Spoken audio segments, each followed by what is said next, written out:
Good morning class. सो हम लोग suitability तक कर चुके थे, ठीक है। अब नेक्स्ट आपका पॉइंट क्या है? Indirect oral investigation. अब इसमें क्या होता है? इनडायरेक्ट ओरल इन्वेस्टिगेशन मतलब काम तो हो रहा है लेकिन किसी और के थ्रू हो रहा है। तो indirect oral investigation data are collected through sources. The investigator approaches certain sources which are connected with the informant directly or indirectly. कहने का मतलब ये है कि अगर मुझे किसी चीज़ की इंफॉर्मेशन कलेक्ट करनी है, किसी चीज़ का डाटा कलेक्ट करना है, तो मैं उस पर्सन को कांटेक्ट करूँगी जो उसका मुझे पता है ये किसी ना किसी उस डाटा से रिलेटेड है और मैं वो इन्फॉर्मेशन वहाँ से ले सकती हूँ। तो उसको क्या बोलते हैं? इनडायरेक्ट ओरल इन्वेस्टिगेशन, ठीक है। इसमें इसके एडवांटेजेस क्या हैं? This method is very useful where the field of inquiry is wide. This method is not costly. There is the economy of time and labour in this method. In this method the investigator collects the data conveniently. तो सारी चीज़ें यहाँ के solve हो जाती हैं, ठीक है। लेकिन इस केस में जो एक्यूरेसी है डाटा की वो किस पे डिपेंड करती है? जिस पर्सन से मैंने डाटा लिया है उसने किस तरीके से रिकॉर्ड किया है। डाटा तो मिल जाएगा लेकिन एक्यूरेसी उसी बंदे पे डिपेंड करती है जिससे मैंने डाटा लिया है।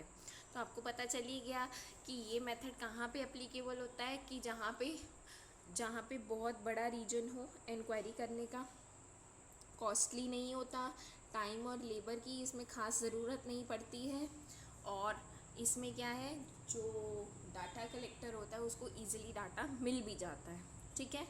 नेक्स्ट आपके पास क्या है? Information through local correspondents. अब इसमें क्या है? अब इसमें भी डाटा तो कलेक्ट करना है लेकिन जो इन्वेस्टिगेटर है वो क्या करता है? लोकल एजेंट से अपॉइंट करता है, ठीक है। मान लो सरकार ने, गवर्नमेंट सर्वे करती है, आपके घर घर में आके सर्वे करती है कितने नंबर ऑफ आपके फैमिली मेम्बर्स हैं, कौन 60 अबव है, क्या क्या एजेस हैं। तो उसके लिए डायरेक्ट मोदी जी तो नहीं आते ना हम लोगों के पास सर्वे करने के लिए। उसके लिए क्या किया हुआ है? एजेंसीज बना रखी हैं। एजेंसीज ने आगे क्या किया हुआ है? बंदे रखे हुए हैं। वो क्या करते हैं? घर घर जाके, उन्होंने एरिया डिवाइड किया होता है तो वो एरिया वाइज जाते हैं, लोगों के घरों में जाते हैं और इस चीज़ का सर्वे करते हैं। तो आई होप आपको ये मेथड समझ में आया होगा, इंफॉर्मेशन थ्रू लोकल कॉरस्पॉन्डेंस, ठीक है। तो इसमें गवर्नमेंट का काम ख़त्म हो जाता है।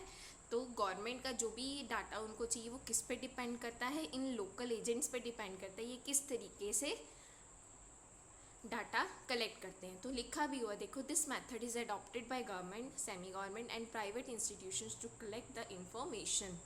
अब इस मेथड के मेरिट्स क्या हैं? कि this method is cheap. In this method there is economy of time and labour. Where the area of inquiry is wide, this method can be used. Disadvantages क्या है? Data collected by this method are not reliable. अब देखो, आपको भी पता होगा कि जो आपके घर में सर्वे करने के आते हैं वो लोग आई थिंक सो ज़्यादा पढ़े लिखे नहीं होते हैं, सिर्फ उनको उतना ही सिखाया जाता है जितनी इन्फॉर्मेशन उनको चाहिए होती है। गवर्नमेंट को जितनी इन्फॉर्मेशन चाहिए होती है सिर्फ उनको उतना ही सिखाया जाता है कि आपने ये पूछना है। तो वही बात है, वो उतना ही पूछेंगे, अगर उसके अलावा तो उनको कुछ नहीं समझ में आएगा कि क्या पूछना है तो क्या नहीं पूछना है। तो एक्यूरेसी थोड़ी कम हो जाती है कि आप कंप्लीटली रिलाई नहीं कर सकते उस डाटा पे. This method is not adopted where a high degree of accuracy is required. तो ये मेथड वहाँ पे सक्सेसफुल नहीं है जहाँ पे आपको बिल्कुल एक्यूरेट इन्फॉर्मेशन चाहिए. Collected data lacks uniformity because these are collected by different correspondent. अब इसमें यूनिफॉर्मिटी मतलब एक जैसा डाटा तो कलेक्ट नहीं होगा क्योंकि एरिया वाइज लोगों को डिवाइड किया जाता है, ठीक है ना। हर एरिया में 2-3 लोग घूमते हैं घरों घरों में, तो मतलब वो अलग ही मतलब ग्रुप्स बन जाते हैं, तो हर एक ग्रुप का एक अलग ही मेथड हो जाता है कि इन्फॉर्मेशन कलेक्ट करने का. सूटेबिलिटी भी ये मेथड कहाँ कहाँ एप्लीकेबल हो सकता है? This method is suitable in the following cases where rough and approximate estimates are required. जहाँ पे एक अप्रॉक्सीमेशन ही, एक रफ आइडिया ही चाहिए कि हाँ ये चीज़ है. और कहाँ पे लगता है? Where the information is to be obtained at regular intervals. और ये कहाँ पे अप्लाई होता है? जहाँ पे हमें पता है कि हमें हर 2 महीने बाद ये प्रोसेस रिपीट करना है. या हर 6 महीने बाद हमें प्रोसेस रिपीट करना है, तो ये हम वहाँ पे यूज़ कर सकते हैं ये लोकल कॉरेस्पॉन्डेंस वाला मेथड।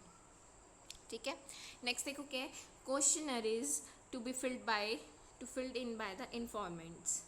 तो इसमें क्या, ये क्वेश्चनरीज क्या होती हैं, ये क्वेश्चनरीज क्या होती हैं, ये ना इन्वेस्टिगेशन के पर्पस से प्रिपेयर की जाती है। इसमें क्या होता है, लिस्ट ऑफ क्वेश्चंस होते हैं।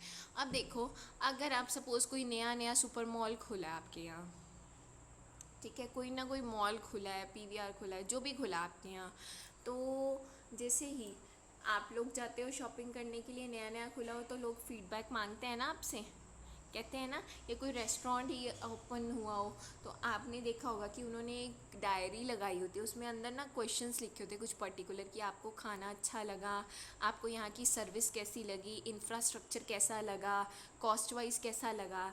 तो ये फीडबैक फॉर्म जो होते हैं ना, इनको क्वेश्चनरीज ही कहते हैं। ठीक है, ये भी जो है इन्वेस्टिगेशन के पर्पस से बनाई जाती हैं। मुझे क्या पता करना है, मैं उस हिसाब से उस क्वेश्चनरी में क्वेश्चंस डाल दूँगी कि मुझे चेक करना है कि हाँ भी किस किस को अच्छा लगा, किस किस को नहीं अच्छा लगा, क्या इम्प्रोवाइजेशन की ज़रूरत है उसमें, तो वो होता है। अब क्वेश्चनरीज की जो करेक्टरिस्टिक है वो क्या होती है, कि एक तो उसमें जो क्वेश्चंस डाल रहे हैं, ये नहीं कि 15-20 क्वेश्चन उठा के आपने डाल दिए, ऐसे नहीं होता। तो question should be less in number, ठीक है। और जो क्वेश्चन जो भी रिलेटेड होंगे वो क्या होने चाहिए, उस इन्वेस्टिगेशन से रिलेटेड ही होने चाहिए। Question should B small and clear, ये नहीं कि 4-5 लाइनों का एक क्वेश्चन बना रहे हो, ऐसा नहीं होता। एक छोटा सा सिंपल क्वेश्चन होना चाहिए कि how do you rate the food, नीचे स्टार्स बने होते हैं, तो आप रेट, सिंपल क्वेश्चन है ना। Question should be relevant to the investigation, ठीक है। अब इन्वेस्टिगेशन से रिलेटेड ही होना चाहिए। अब ये नहीं कि कुछ भी उटपटांग डाल रहे हो। सपोज़ आपको पता करना है कि आपके वर्कर्स की वेज कितनी है, वेजेस कितनी है, मतलब सैलरी कितनी है, तो आप पूछोगे कि आपकी एज क्या है, आपकी सैलरी कितनी है। एज का सैलरी से कुछ लेना देना नहीं है। जब आपको सैलरी ही पता लगानी है तो आप डायरेक्ट सैलरी पूछो ना, आप एज नहीं पूछोगे उस केस में। मतलब डायरेक्ट क्वेश्चन होना चाहिए और रिलेटेड होना चाहिए आपकी इंक्वायरी से। Question should be in proper sequence, ठीक है, एक प्रॉपर सीक्वेंस होनी चाहिए क्वेश्चन की, ठीक है ना। क्वेश्चंस प्रॉपर सीक्वेंस में होनी चाहिए, ये ना हो पहला क्वेश्चन कुछ और दूसरा का उससे कुछ लेना देना ही ना हो। Proper place, while preparing the questionnaire it should be kept in mind that a proper place should be left blank so that there should be no difficulty in writing the answer। अब जैसे suppose मैं आपको example दे रही थी, restaurant open किया है, ठीक है, वहाँ पे एक अगर आपसे सजेशन मांग ले कि एनी सजेशन नीचे आपको लाइंस दी होती हैं, है ना, उसमें आप क्या करते हो, अगर आपको कुछ लगता है कि इसमें कुछ इम्प्रूवमेंट की ज़रूरत है तो आप लिख के आते हो ना, ठीक है ना। तो वो वही कह रहा है कि प्रॉपर प्लेस, प्रॉपर जगह होनी चाहिए। अगर आप किसी से कुछ सजेशन मांग रहे हो तो कम से कम नीचे प्रॉपर जगह तो दो उसको अपने आंसर लिखने की।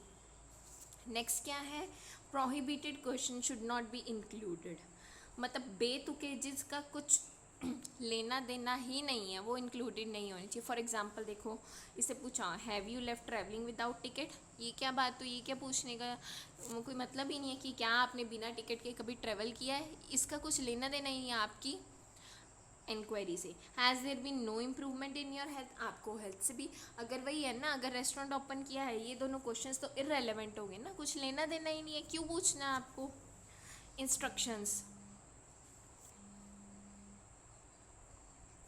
इंस्ट्रक्शंस क्या है, the informant should be given proper instruction concerning the time and the mode of sending the questionnaire.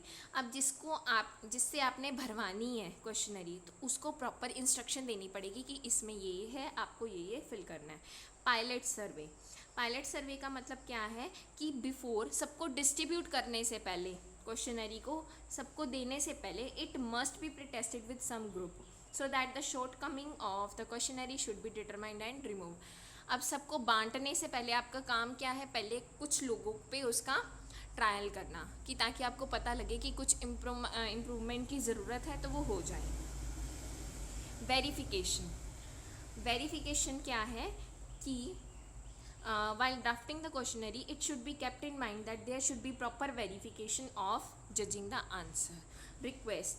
ठीक है, आपको जो है ऐसे ऑर्डर दे के नहीं कहना कि आप ये क्वेश्चनरी फिल करिए, आप रिक्वेस्ट कर सकते हैं कि please fill the feedback form so as we can know कि हम लोग कहाँ पे लैग कर रहे हैं, कहाँ पे हमें इम्प्रूवमेंट की ज़रूरत है।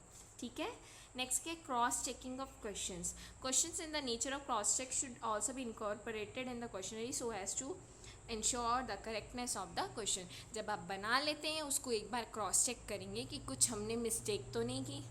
तो बेटा यहाँ पे आपकी characteristic of a good questionnaire ख़त्म होती है। आगे हम नेक्स्ट लेक्चर में कंटिन्यू करेंगे। थैंक यू सो मच बेटा।